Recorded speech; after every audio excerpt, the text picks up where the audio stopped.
Sit back and throw one back with your pinky in the air and a middle finger to the world, and join me, the eclectic gentleman Stephen Watts, as we look back on this day in pro wrestling history. But before we do, put that drink down, like, share, and subscribe, and without further ado, let's get our wrestling history on. Ladies and gentlemen, boys and girls, children of all ages, it is October 26th, and we're going to start off as we always do on a positive note. That's right, these are your pro wrestling birthdays. 1906, Primo Carnera. 1949, one of the most brilliant minds in professional wrestling, Kevin Sullivan. 1964, former bodybuilder turned professional wrestler, Nicole Bass. 1973, the leader of Kaientai, Taka Michinoku. 1978, he's a cult of personality, it's CM Punk. And last but not least, 1979, undisputed Arizona, Bobby Fish.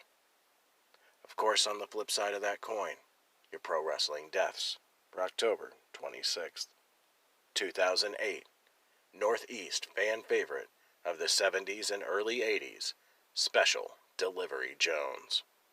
All right, enough of the sad stuff. It's time to get to the meat and potatoes. That's right, these are your pro wrestling history highlights for October 26th. Jumping in the Wayback Machine and going all the way back to 1897, where we see Dan McLeod defeat Martin Burns in Chicago, Illinois to win the American Heavyweight title. Hitting super fast forward to 1959, Don and Luke Fields defeat Don and Al Green for the Mid-American version of the NWA World Tag Team titles in Birmingham, Alabama, beginning their second reign. Grooving into 1960, Al Hopeman defeats John Da Silva for the vacant New Zealand heavyweight title in Wellington, New Zealand. Bumping ahead 2 years to 1962, El Medico II defeats Art Thomas in Houston, Texas to win the NWA Texas heavyweight title. Another 2-year jump to 1964, Pepper Martin and Luther Lindsay win their second NWA Pacific Northwest tag team titles by defeating Pat Patterson and the Hangman. Staying in 1964, Tony Byrne defeats Killer Carl Cox for the NWA Texas Brass Knuckles title in Fort Worth, Texas, ending Cox's second reign and beginning his own third. Grabbing my bell bottoms and disco ducking it to the 70s, 1971.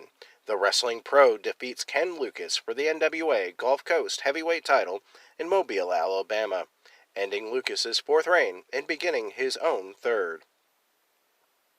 Moving ahead to 1976, Mr. Wrestling 2 defeats Dick Slater to win his sixth NWA Georgia heavyweight title in Columbus, Georgia. Staying in 1976, the Executioners, Killer Kowalski and John Studd, were stripped of the WWF World Tag Team titles when they had a third member, aka Nikolai Volkov, participate in a title defense against Chief Jay Strongbow and Billy White Wolf in Hamburg, Pennsylvania. Strongbow and White Wolf would go on to win the belts in a 3-team tournament with the Executioners and, ironically, Volkov and Tor Kamada.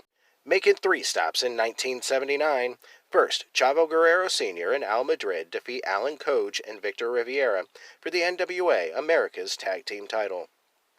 Our third stop in 1979, Sweet Brown Sugar defeats Ernie Ladd to win the Florida version of the NWA Southern Heavyweight title in Lafayette, Louisiana. And our third and final stop in 1979, Tommy Rich defeats Killer Carl Cox for the NWA Georgia Heavyweight title in Atlanta, Georgia. Grabbing my boombox and going to 1980, Dusty Rhodes defeats Bobby Jaggers for the Florida State Heavyweight title in Fort Lauderdale, Florida. This was the start of Rose's 10th and final reign with that belt. Bumping ahead 1 year to 1981, Dutch Mantel defeats Dream Machine for the AWA Southern Heavyweight title in Memphis, Tennessee. Making 2 stops in 1982, Chief Jay and Jules Strongbow defeat Mr. Fuji and Mr. Saito for the WWF World Tag Team titles in Hamburg, Pennsylvania, ending Fuji and Saito's second reign and starting the second reign for the Strongbows. Our second stop in 1982, Harley Race defeats Giant Baba for the PWF Heavyweight title in Abahiro, Japan, ending Bubba's second reign. Moving ahead 1 year to 1983, the Junkyard Dog defeats Butch Reed for the Mid-South North American Heavyweight title in Shreveport, Louisiana. This ended Reed's third reign and began JYD's fourth.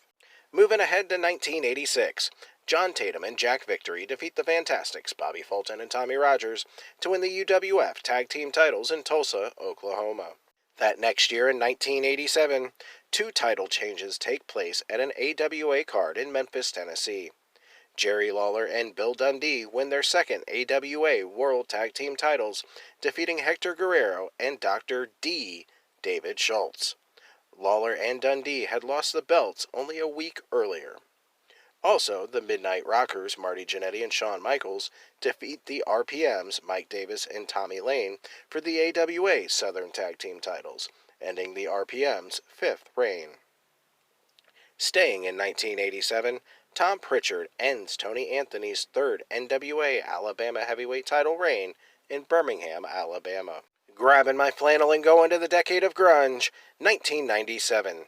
WCW Halloween Havoc was held at the MGM Grand Garden Arena in Las Vegas, Nevada, with a main event of Roddy Piper defeating WCW World Champion Hulk Hogan in a non-title steel cage match with a sleeper.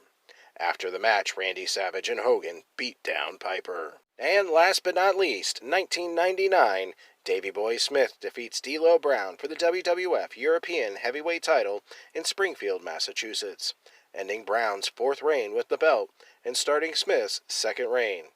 He was the first European champion ever in 1997. Those were your short but sweet pro wrestling history highlights for October 26th. I'm the eclectic gentleman Stephen Watts, and we'll see you tomorrow.